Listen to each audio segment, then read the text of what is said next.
Insulin resistance নিয়ে তো আমরা আসলে অনেক কথা বলি। যেকোনো ডিজিজের কথা আসলেই আমরা শুরুতেই বলি যে আপনার হয়তো ইনসুলিন রেজিস্ট্যান্স আছে, আপনি হয়তো ইনসুলিন রেজিস্ট্যান্ট। আসলে আমরা বুঝবো কিভাবে যে আমি আসলেও ইনসুলিন রেজিস্ট্যান্ট কিনা? ইনসুলিন রেজিস্ট্যান্স এমন একটা কন্ডিশন যেটা শুরুতে আসলে সাইলেন্ট থাকে। ক্লিয়ারলি আমরা ওরকম করে বুঝতে পারি না যে আমাদের প্রবলেমটা আসলে কোথায় হচ্ছে। আমি আজকে আপনাদেরকে কিছু ক্লিনিক্যালি সাইন অ্যান্ড সিম্পটমস বলব, যেগুলা দেখে আপনি বুঝতে পারবেন যে আপনি হয়তো ইনসুলিন রেজিস্ট্যান্ট। ১, হয়তো খুব র‍্যাপিডলি আপনার ওয়েট গেইন হচ্ছে। আপনি আ অল্প কিছু সময়ের মধ্যে অনেক বেশি ওয়েট গেইন করে ফেলেছেন। অথবা ওয়েট গেইন না করলেও আপনার পেটের চারপাশে মেদ বেড়ে যাচ্ছে। ভুঁড়িটা একটু বেড়ে যাচ্ছে। এছাড়াও ওজন বাড়ার সাথে, সাথে আপনার ঘাড়ে, বগলে কালো দাগের মতো দেখা যাচ্ছে, ডার্ক প্যাচেস হয়ে আছে। বডিতে বিভিন্ন জায়গায় স্কিন ট্যাগস দেখা দিচ্ছে। এগুলো আসলে আমাদের কিছু ভিজিবল সিম্পটমস, যেগুলো দেখে আপনি বুঝতে পারবেন যে হয়তো আপনার ইনসুলিন রেজিস্ট্যান্স আছে। এছাড়াও আরো কিছু সিম্পটমস আছে, যেরকম হয়তো আপনার খুব ঘন, ঘন ক্ষুধা লাগছে। খাওয়ার ১-২ ঘন্টা পরই আবার প্রচন্ড ক্ষুধা লাগছে। খাওয়ার পরে মিষ্টি কোনো কিছু খাওয়ার ইচ্ছে হচ্ছে। সুগার ক্রেভিং অনেক বেড়ে যাচ্ছে। আ তারপর হতে পারে যে আপনি যদি ফিমেল হয়ে থাকেন, আপনার পিরিয়ডটা ইরেগুলার হতে থাকছে। ফেসিয়াল অ্যাকনি দেখা দিচ্ছে। শুধুমাত্র ফেসিয়াল অ্যাকনিও না, অনেক ক্ষেত্রে এই হাই ইনসুলিনের জন্য আপনার ফিমেল হরমোনগুলোও যখন ইমব্যালেন্স হয়ে যাচ্ছে, তখন আপনার টেস্টোস্টেরন বেড়ে যাচ্ছে, আপনার ফেসিয়াল হেয়ার বেড়ে যাচ্ছে, হেয়ার ফল হচ্ছে।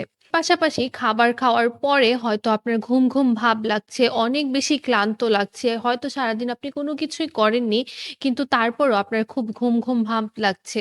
এগুলো আসলে আমাদের ইনসুলিন রেজিস্ট্যান্স এর কিছু কমন সিম্পটম, যেগুলা দেখে আপনি আর্লি স্টেজেই বুঝতে পারবেন যে হয়তো আপনার বডিতে ইনসুলিনের পরিমাণটা বেশি। আপনি আস্তে, আস্তে ইনসুলিন রেজিস্ট্যান্স এর দিকে চলে যাচ্ছেন।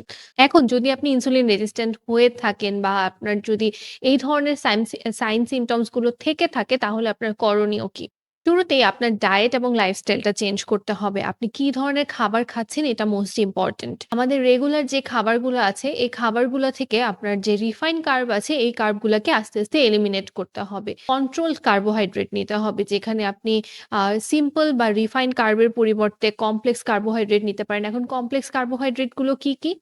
রাগি আটার রুটি, buckwheat noodles, brown rice, black rice, কাউনের রাইস, এই খাবারগুলো। আপনি আসলেও কি পর্যাপ্ত পরিমাণ প্রোটিন খাচ্ছেন কিনা, এই জিনিসটা আপনাকে এনশিওর করতে হবে। আপনি কতটুকু প্রোটিন, অর্থাৎ আপনার প্রতিদিনের আপনার খাবারে কতটুকু মাছ, মাংস আছে, এই জিনিসটা দেখতে হবে। আপনি কি তেল দিয়ে রান্না করছেন বা আপনার খাবারে আসলেও গুড ফ্যাট কতটুকু আছে, এটা দেখতে হবে। এছাড়াও খাবারের মাঝখানে একটা নির্দিষ্ট পরিমাণ বিরতি দিতে হবে। এভরি 2 আওয়ারে খাওয়ার আমাদের যে টেনডেন্সি আছে, এই টেনডেন্সি থেকে আমাদেরকে বেরিয়ে আসতে হবে। এর পাশাপাশি প্রতিদিন কিছু এক্সারসাইজ হতে পারে, এটা আপনার রেগুলার এক্সারসাইজ, কার্ডিও অথবা এট লিস্ট সপ্তাহে ২ থেকে ৩ দিন স্ট্রেংথ ট্রেনিং করতে হবে। এই জিনিসগুলো ফলো করার মাধ্যমে আপনি আপনার ইনসুলিন রেজিস্ট্যান্স এর যে কন্ডিশনটা আছে, এটাকে রিভার্স করতে পারবেন। এছাড়াও আপনার কন্ডিশন যদি আরো সিভিয়ার হয়ে থাকে, সেক্ষেত্রে একজন প্রফেশনাল নিউট্রিশনিস্ট এর কনসালটেশন নিতে হবে। মাইন্ডসেভার প্রফেশনাল নিউট্রিশনিস্ট এর কনসালটেশন নিতে স্ক্রিনে দেওয়া নাম্বারে যোগাযোগ করবেন।